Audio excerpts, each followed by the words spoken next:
Yes, abanonya serie eno oba movie eno eyitibwa Breads of JIANGU oba Xiao Shi Yang. Erina erinnya ggwanvu but abamu tebasobola repronouncinga, so erina amannya 3.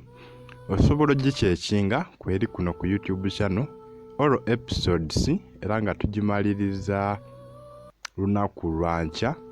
Episodes zonna kweziri eno gye bayita Breads of JIANGU kweri. Gwe nonya firimu eriko erinnya movie eriko erinnya lya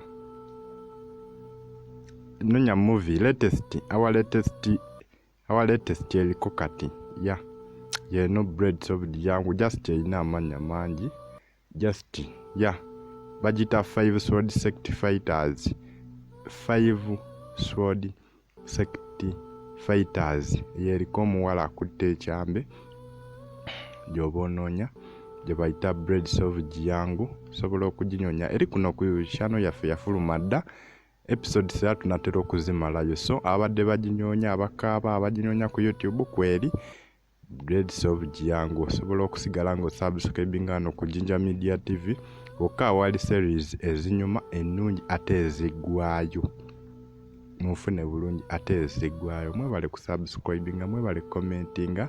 But kano kaseri kanyuma nnyo kalungi bakayita Breads of JIANGU oba osobola okayita 5 sect sword fighters abegattira awamu ebibiina 5 eby'abalwanyi okulwanyisa eyali ayitibwa Evil Reign owa sect gye baali bayita Evil sect.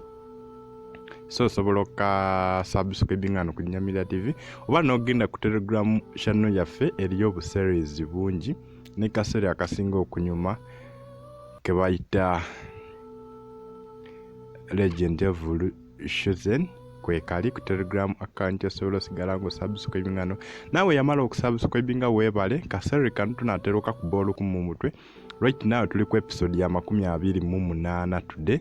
Tugenda laba episode ya 28 then episode ya 29 tomorrow, but if it's wetwe tukwatira kulaba episodes 2 oba 3, but eno yali mpanvu.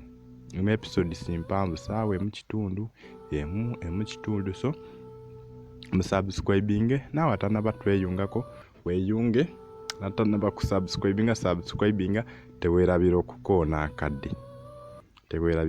akadde notification kikulu. Mwebale subscribinga nawe atanaba subscribe.